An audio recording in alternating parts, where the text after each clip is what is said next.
درود دوستان عزیز، صبح بسیار زیبایی هست. یک باران بسیار آرامی اینجا داره میباره و یک چیزی در فکر من بود، گفتم قبل از هر چیزی با شما بگم و این اطلاعات رو و این تفکر خودم رو با شما به مشارکت بذارم. بخشش بکنیم و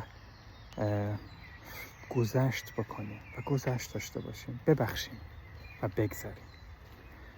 بعضی موقع اتفاق میفته که ما یا عزیزانی ناخواسته یا خواسته ما رو اذیت میکنن، خواسته یا ناخواسته ما رو ناراحت میکنن و دست خودشون هم نیست، ناخواسته هست یا خواسته هست، یا بر اثر فشارهای عصبی که حالا میتونه جامعه باشه، میتونه خانواده باشه، میتونه هر چیزی باشه، به اونها فشار میاره و ناخواسته کلامی رو میگن یا حرکتی رو انجام میدن که به ما آسیب میرسه.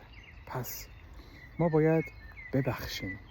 وقتی که بخشیدیم، این رو یاد داشته باشین، وقتی که شما میبخشید اون فرکانس و انرژی بخشش به شما میاد و باعث میشه که شما سبکتر حرکت کنید. حالا ولی بعضی از دوستان اون حافظی تاریخ رو نگه میدارن در مانکانشنس خودشون، در اون تفکر خودشون اون رو نگه میدارن و میگن ما بخشیدیم ولی فراموش نمی کنیم یا بگذرید.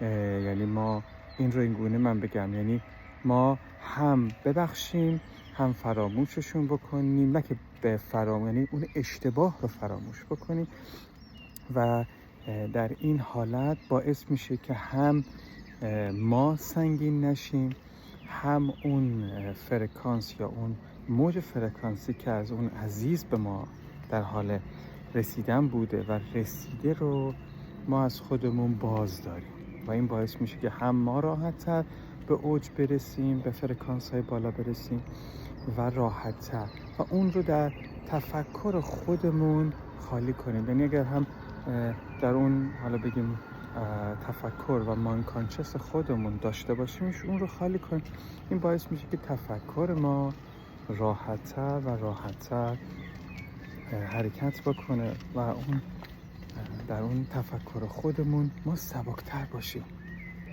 چرا من باید تفکر و زمانی که من اینقدر دوست دارم خودم رو عشق بورزم و رشد کنم و در اون رشد خودم و در اون عشق ورزی خودم برم بالا و در این فرکانس حرکت کنم، چرا باید انرژی بگذارم که باعث بشه که من در پایین بمونم؟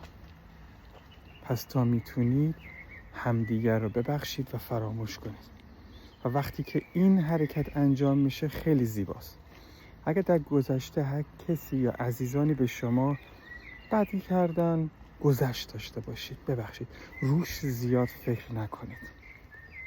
خواست یا ناخواست اون عزیزان اون حرکت رو در اون زمان خاص کردن. پس ما باید بلا استثناء، اگر تفکرمون این هست و هدفمون این هست که رشد بکنیم در راه نور، رشد بکنیم که لمس بکنیم خداوند و انرژی خداوند رو، پس من چرا باید خودم را انقدر سنگین کنم که اون انرژی رو نبینم؟